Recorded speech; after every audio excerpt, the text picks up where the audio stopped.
Hello everyone, I am Julian Morris with the Channel 5 News. In the headlines, Dominica stands up for Cuba and Venezuela at the UN. Government called upon to nationally recognize the late Reginald Rule for his advocacy on behalf of the disabled, and the Melissa Skerritt Foundation and MMCE donate $50,000 in college scholarships. The details coming up.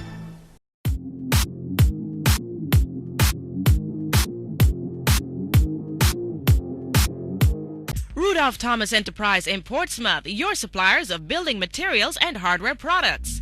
Over 20 years experience in the business. Rudolph Thomas has lumber and plywood, galvanized and fence pipe. Check out Rudolph Thomas for ceramic and vinyl floor and wall tiles, nails, nuts and bolts, paint and painting supplies. And check out their line of electrical and hand tools. Go now to Rudolph Thomas on 1240 Bay Street in Portsmouth.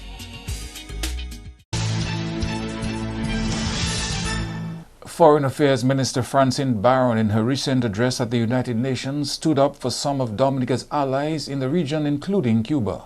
Francine Baron also made an intervention on behalf of Venezuela and called for an end to the economic blockade imposed on Cuba by the United States. We champion our region as a zone of peace. We remain extremely concerned about the situation in our sister countries of Venezuela and Nicaragua.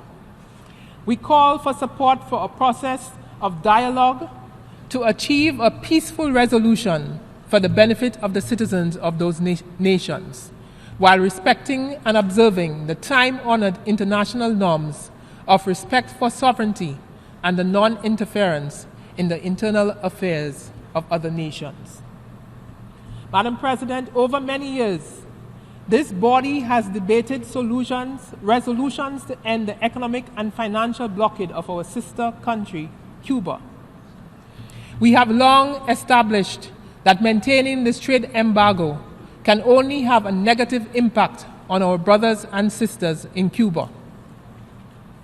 Notwithstanding its limitations, the Republic of Cuba has come to the aid of so many around the world, particularly in the areas of healthcare and education, and sometimes in the most trying of circumstances. We add our voice once more to the chorus of voices calling for an end to this blockade. The United States first imposed an embargo on the sale of arms to Cuba on March 14, 1958 during the Fulgencio Batista regime. Again on October 19, 1960, almost 2 years after the Cuban Revolution had led to the deposition of the Batista regime. The U.S. placed an embargo on exports to Cuba, except for food and medicine, after Cuba nationalized American-owned Cuban oil refineries without compensation. On February 7, 1962, the embargo was extended to include almost all exports. As of 2018, the Cuban embargo is enforced mainly through 6 statutes: the Trading with the Enemy Act of 1917, the Foreign Assistance Act of 1961, the Cuban Assets Control Regulations of 1963, the Cuban Democracy Act of 1992, and the Helms-Burton Act of 1996, and the Trade Sanctions Reform and Export Enhancement Act of 2000. Women farmers in Dominica are to benefit from a $2.3 million program geared at reducing the impact of natural disasters on their livelihoods. This project is funded by the government of Japan and facilitated by the UNDP to assist vulnerable women farmers. An incentive workshop got underway on Thursday to chart the way forward for this 3-year program scheduled to end in 2021.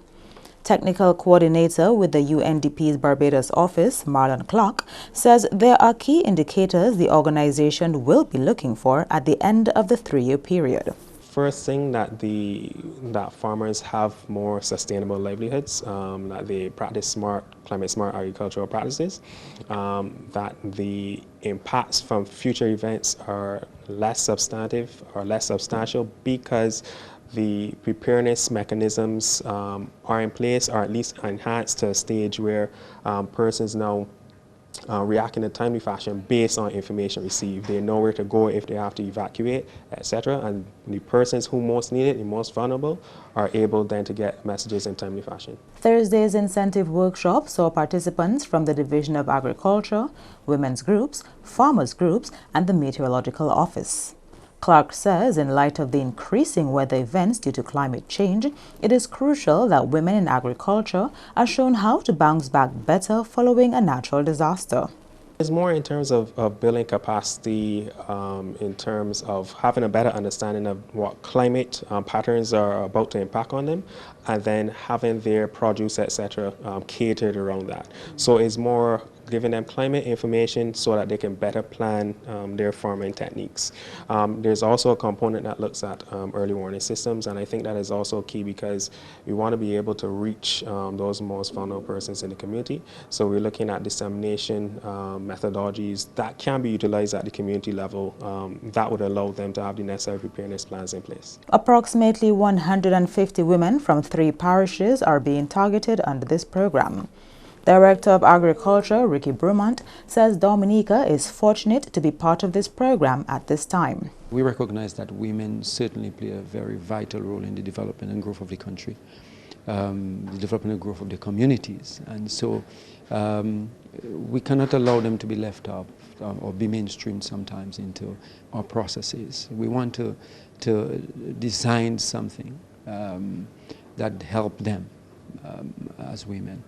To ensure livelihoods are met. They can take care of their families. Some of them are single-headed, people who head, their households singly. And so we want to strengthen them, to strengthen their resolve, strengthen their capacity and their capability in dealing with disaster and the risk associated with that. This project is also being implemented among women farmers in Guyana to the tune of $3 million. 25 students of the Dominica State College have been awarded in excess of $50,000 in scholarships to assist them with educational expenses. The Melissa Skerritt Foundation teamed up with Montreal Management Consultancy Establishment, MMCE, to make these scholarships possible.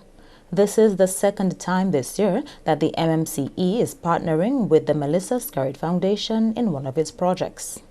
One of the most important things that is required for a country and its population to do is to ensure its future progression and its ability to deal with a rapidly evolving world.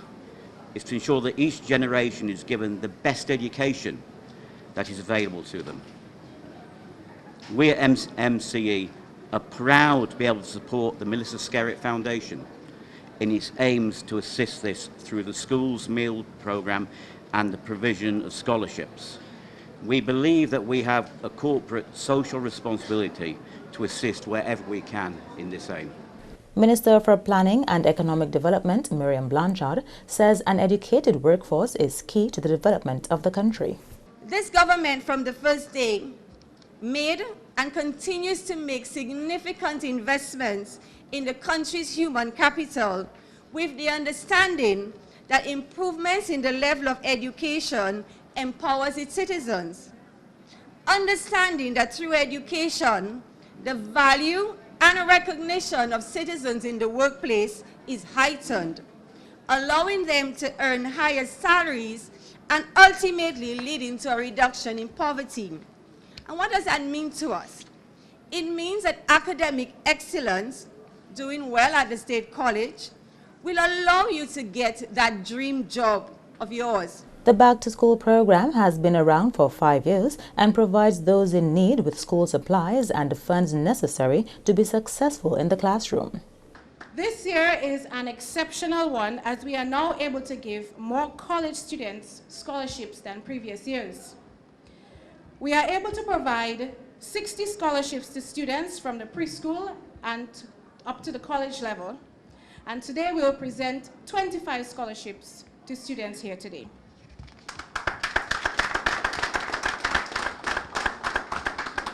It should also be noted that the back-to-school package for college students now includes school shoes, uniforms, bags, supplies, and allowance for transportation and also books. Additionally, I have decided to include students from the Goodwill, Tarishpit, Gutter, Fonkole, Stock Farm, as well as the Rosa Central area.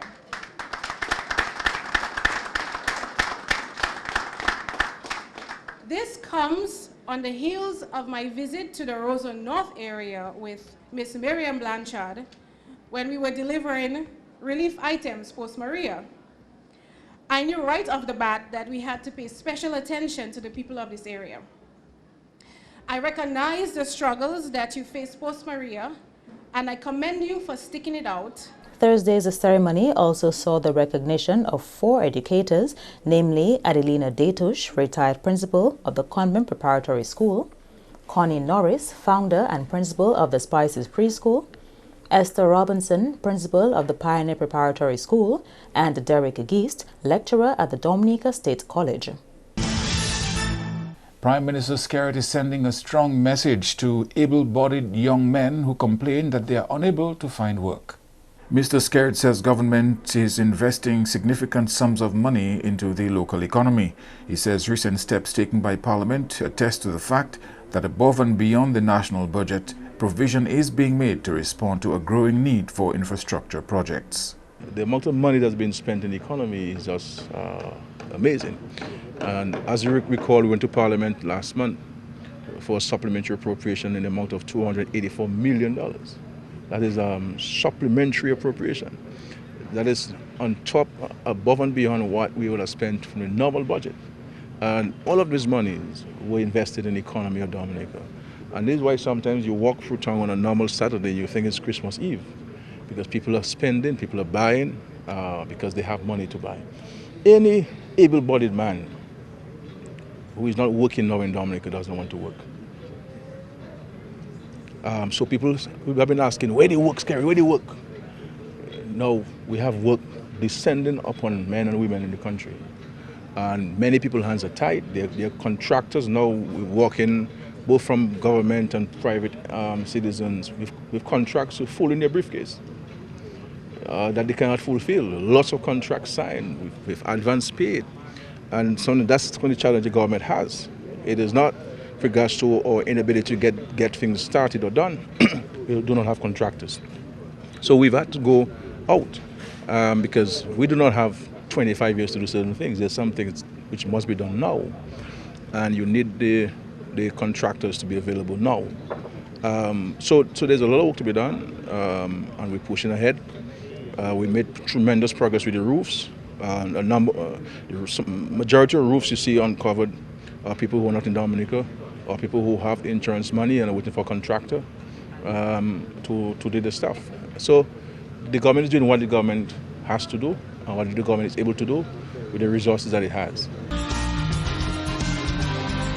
You are watching Channel 5 News. More news after this.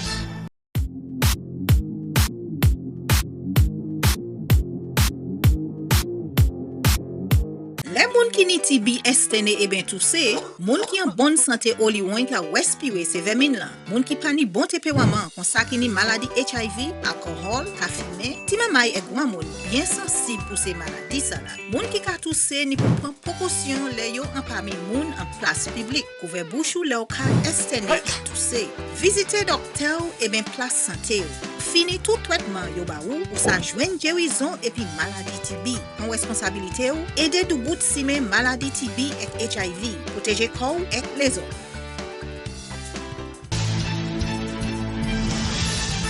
The late Reginald Roll, former executive director of the Dominica Association of Disabled People, now the DAPD, is being described as much more than a trailblazer in terms of advocating for people living with disabilities. The current treasurer of the organization, Michael Murphy, is calling for Mr. Roll to be honored with a national award for his contribution. Wednesday's call formed part of a ceremony to launch activities to commemorate the DAPD's 35th anniversary. Finally, I want to conclude by recalling and bringing to mind a call that I made at our 30th anniversary celebrations when I addressed the group as president and made an appeal to the government of Dominica in the presence of the Honorable Prime Minister and requested that Reginald Wool be honored posthumously. At that time, it was indicated to us and to me that by the Prime Minister that he was not sure how this was going to work, but he would carry out an investigation. 5 years later, ladies and gentlemen, I'm repeating this call to give it some life so that the government, in its own deliberate wisdom and judgment, will see it fit to provide such a trailblazer with an award, a meritorious service award, for having done tremendous work for the movement in Dominica, the region, and the world. I am prepared to accept this award on Reggie's behalf, because I have replaced him in many, many ways, if you can read between the lines. DAPD was formed in 1983 as an organization of disabled people whose members include people with any kind of physical or mental limitation. The organization also successfully worked to raise consciousness regarding difficulties faced by disabled people in society and their potential to be productive contributors to the country's social and economic well-being. Teachers around the country will convene at the Portsmouth Catholic Church on Friday for this year's World Teachers' Day. World Teachers' Day is recognized on 5th October worldwide and on the first Friday in October in Dominica. A healing service will be held for the country's educators on Friday, and the president of the Dominica Association of Teachers, Mervyn Alexander, says this was in high demand by teachers. Many food teachers are still working in the very challenging conditions, and they are sort of kind of stressed a little bit and that sort of thing, because they're not in their normal situations. And so we felt, and they've been saying about it themselves too, because in fact some even said to us that we should continue the counseling program which began in 2015 after Tropical Storm Erica and that sort of thing. So we felt let's continue with the healing service and that sort of thing and so on. So sort of help them cope with themselves and that sort of thing. And I think there's some teachers coping with their rebuilding programs and that sort of thing. So therefore, that we think can help to uplift their spirits. The theme for this year's World Teachers' Day is "The right to education means the right to a qualified teacher." Alexander says the DAT has been diligently working on improving the skill set of its members for several years. What we have always sought to do is to encourage our teachers to get trained and to be qualified. And DAT every year has a summer workshop to further train teachers in various aspects. So even if you're already a qualified teacher, we organize programs, and that is done at most times in collaboration with the Canadian Federation of Teachers. And so every year we have a program with that to help teachers upgrade themselves. During Friday's activities, 8 retired teachers will be recognized, as well as 2 past DAT executive members, namely Francis John Lewis, who had served as General Secretary, and Royette Riley, who was a former Assistant Treasurer and former Second Vice President. And there is still some work to be done yet, but the quality of the housing units being constructed at the Petite Savanne Resettlement Project in Belleville-Chopin is beginning to attract the attention of interested and potential homeowners. Prime Minister Skerritt, who visited the development this week, says that he is aware of interest by those who are impressed with the facilities being built in Belleville-Chopin for displaced Petite Savanne residents. The challenge we have now as a government is that you have many people who are from out of this constituency who are making requests for homes here from all over Dominica, because it's an easy drive, it's a wonderful community, very safe, and with the proposed reconstruction of the road, access to this community will be certainly more enhanced and safer, because we have commitment for funding from the government of the United Kingdom to fully finance the reconstruction of the road from Low Bay all the way to Grand Bay onto Bacatel. So this should be done. In the next few weeks, the government will also unveil further plans to build additional homes in additional communities. because there's a huge demand for it, and to ensure that we construct homes in a resilient manner. If you realize you're not seeing any, when you come here, once it's completed, the only poles you will see protruding from the ground would be street lights. All of the electrical cables are underground. All of the telephone cables are underground here. All of the water pipes are underground. So and they're all underground already, so you're not seeing them. And that's the whole idea which we're seeking to build. So in essence, we're building a resilient community.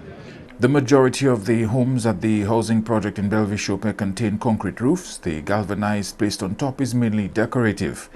These roofs have been designed to withstand storm force winds. The Prime Minister says the economic spin-offs of these housing projects is having an impact in terms of job creation. One of the main subcontractors on this project is Ace Engineering, owned by Mr. Anthony Leblanc.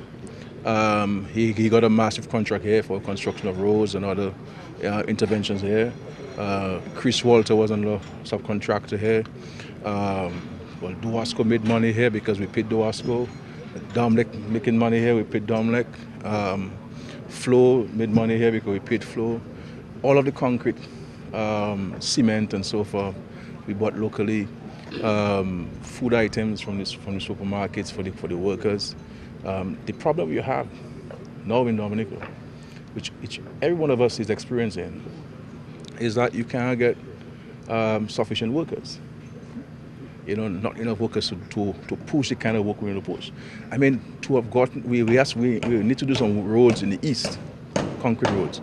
And it was difficult to get contractors because everybody's engaged. To address the labor shortage, workers have been brought in from Haiti, the Dominican Republic, Colombia, St. Vincent, Jamaica, Guyana, St. Lucia, and even Spain.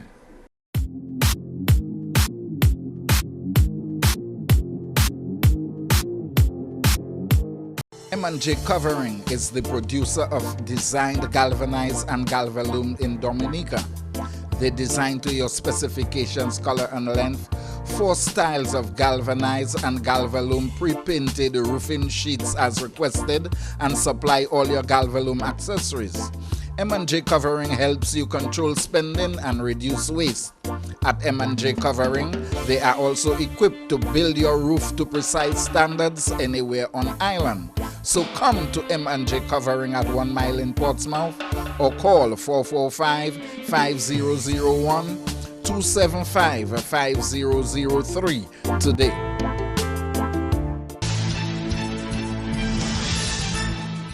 To end the news, a look again at the headlines. Dominica stands up for Cuba and Venezuela at the UN.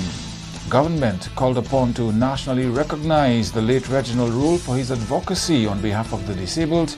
And the Melissa Skerritt Foundation and MMCE donate $50,000 in college scholarships.